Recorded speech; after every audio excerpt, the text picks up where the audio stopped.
Hello mga ka-dimples. Another day, another house turnover na naman dito sa Pagsibol Premier Northeastern Night.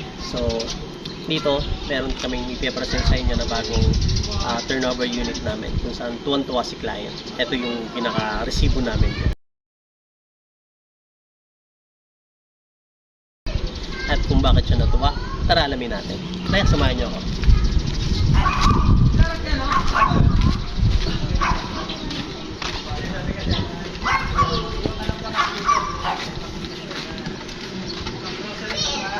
Guys, naka-smart lock na sila.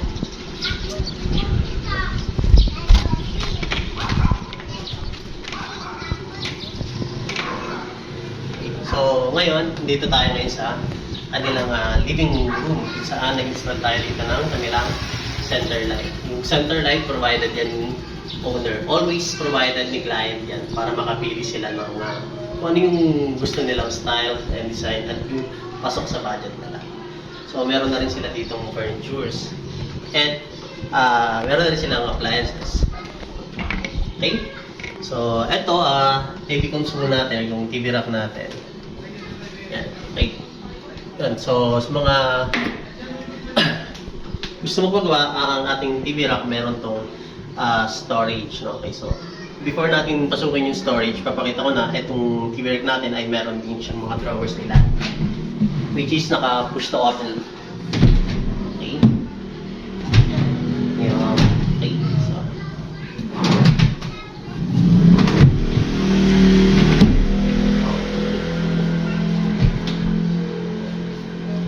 Tapos, dito, sa parting ito, nandito naman yung kanilang storage.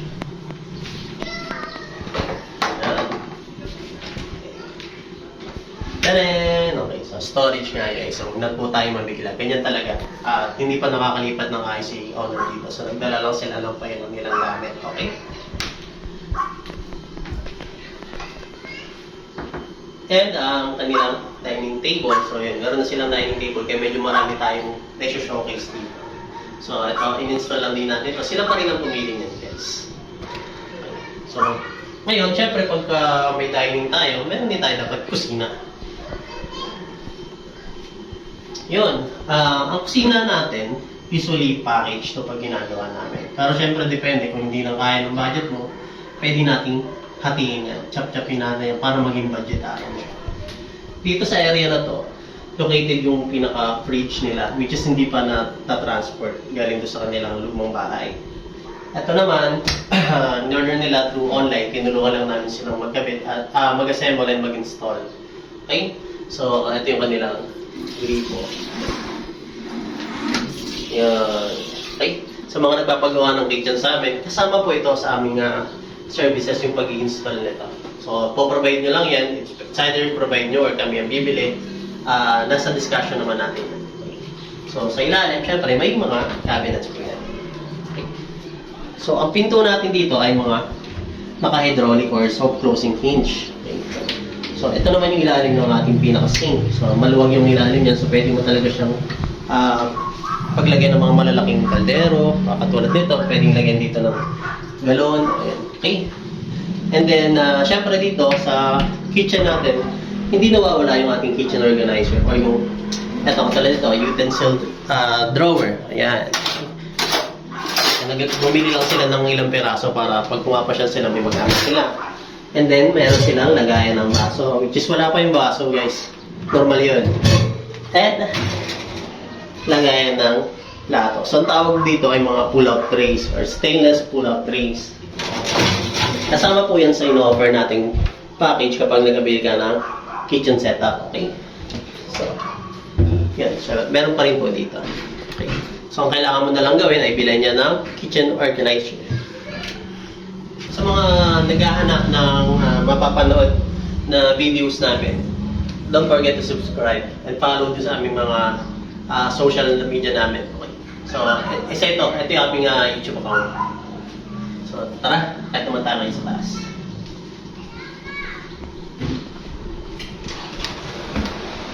So, ito guys, gumawa kami ng simple stair enhancement kung saan naglagay kami rito ng stair cover tapos pininturahan namin siya. And then dito naman, ang comment ni owner dito, hindi siya masyadong nagagandahan dun sa stair handrail, which is hindi naman nahawakan dahil nga dikit na dikit dito sa wall. So ang ginawa namin, kinover na lang namin siya ng wall. And then maglalagay na lang dito ng panibagong stair handrail na mapapakinabangan talaga, which is kaya mong i-grip.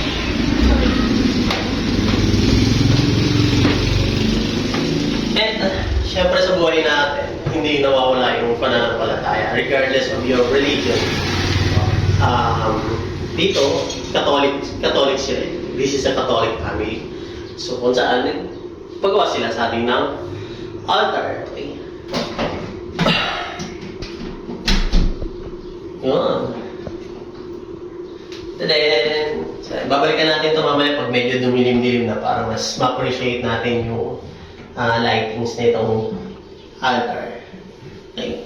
And then, right behind you, meron tayo dito, chandelier.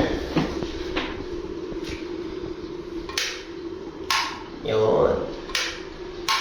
So, yan ang madalas na hindi mawala sa ating mga kliyente. Okay, so dito naman tayo ngayon sa best part. Best part kasi first time namin gumawa nito. 3-bedroom partition. So dito, iba kayong setup sa madalas na nakikita natin doon sa iba pang mga gumagawa rin nito.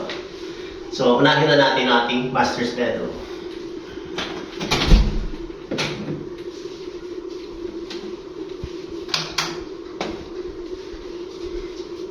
And then, nandito tayo ngayon sa master's bedroom. So, kita niyo malaki ito. Kasya po dito ang queen size bed. Okay. Full double, queen size bed, kasya po dito. Huwag na yung king size. Although kasya yung king size, pero medyo lilit na talaga yung spasyo mo. And may mga provision dito ng cabinet. Kasama lahat yun sa naging plano natin or 3D layout natin. And dito naman, dahil nag-decide sila na split type ang gagamitin, sinarado na natin yung pinaka-abang dito or yung butas ng para sa aircon. Okay. So, tara, next kwarto naman po tayo.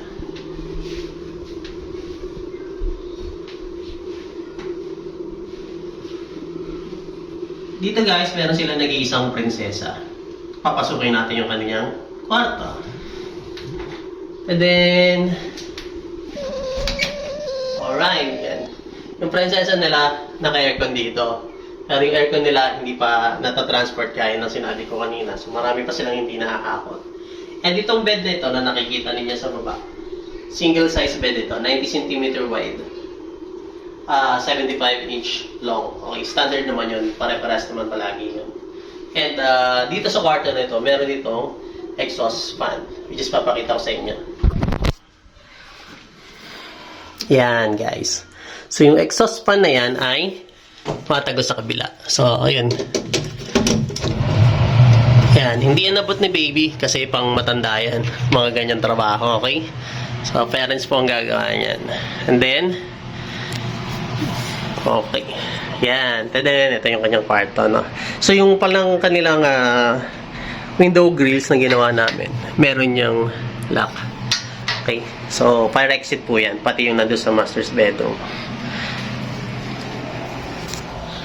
And then dito naman tayo ngayon sa kwarto ng kanilang mga boys. Okay, tara.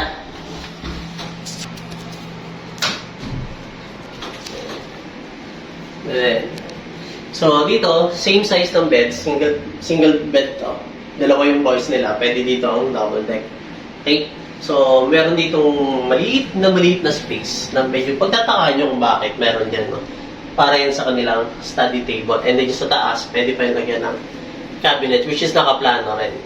And then, ito po yung ating pinaka-exhaust. Makikita nyo gumagana yung ating exhaust fan.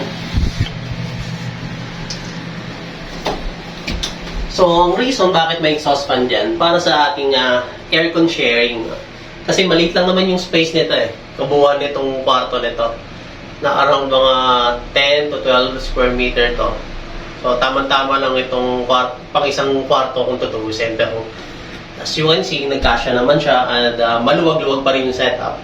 So, yung enough na dito yung 1 horsepower aircon para sa sharing. Okay? So yun guys, sana nagustuhan niyo yung aming bagong renovate na house. And then mamaya, antay lang natin konting dumilim and then i-tour ko ulit kayo para makita natin yung itsura nito kapag madilim na. Yun lang. Salamat! Okay mga ka-dimples, gaya ng pinangako ko, nagantay ako magpadilim ng kaunti para pakita naman sa inyo yung tsura ng bahay pag gabi na. Yan. So, ayan. Pasok tayo dito. Mula sa main door, ganito ang bubungad sa ating pagpasok. Yung ating hagdan. Okay. So, hindi ko muna ito yung pinaka chandelier. Okay. Yan. And sa labas, galing sa bintana, kita yan guys. Okay. Yan. Okay. Tara, proceed tayo dito sa living area. Yun, yung kanilang center lights. And malaking TV. Na bagay sa kanilang malaking TV rack or TV console. Yan. With storage. Okay. Turn around. Ayan. Kanilang dining table. And kitchen. Yan. So, ito yung vibes paggabi. Okay. Yan. Yung banyo nila, hindi ko napakita kanina, no? Pero wala naman kaming ginawa dito, guys. Palit lang kami ilaw and install ng salamin. Yun lang. Okay. So, ayan. Ipakita ko sa inyo yung kwarto. Baling ginamit nga pala namin dito, no? UV board tapos fluted panel. And then, ayan, hindi yan sticker, guys. Paint yan. Okay. So, gawain ng malikhaing kamay ng ating workers. So, dito, pinatay ko yung chandelier para i-highlights yung ating altar. Ayan. Sa mga mahilig sa altar. Ayan. Okay, sinadya ko talagang bago-bago yung ilaw niya. Okay, so parang meron siyang floating effects. So, ayan po yung tsura niya. And ito yung tatlong rooms. So, boys room, princess room, and parents room. Okay, so yung boys room sa gabi, liwanag guys. Yan. Nag-install kami ng mga recessed lights or pin lights and center lights na retain natin. So, pwedeng wala yung pin lights, pwedeng wala yung center lights. Okay. And ay, yung ating prinsesa. Oops. Uy, tumagilid yung takip. Ayusin natin yan. And guys, so, pwede pa dito yung maliit na vertical cabinet, guys. Wardrobe. Kasya pa yun, guys. And ayusin natin to. Para hindi pasukin ng insekto. Okay. So, yan. So, nakita nyo, guys, na ganda. And the parents' room, the master's bedroom. Yan. Okay. So, dito ang kanilang kwarto. Yun. So, yun. Pansin nyo yung pin lights doon. Medyo malayo doon sa area na yun. Kasi matatakpan yun pagka tinuli na namin yung wardrobe. Okay. So, naka-provision kasi dyan yung wardrobe. Alright. So, yun. Sana nagustuhan nyo yung ating late night walkthrough. Alright. So, ayan lang mga ka-dimples. Maraming salamat po sa inyo. Channel here. Yan. Good night.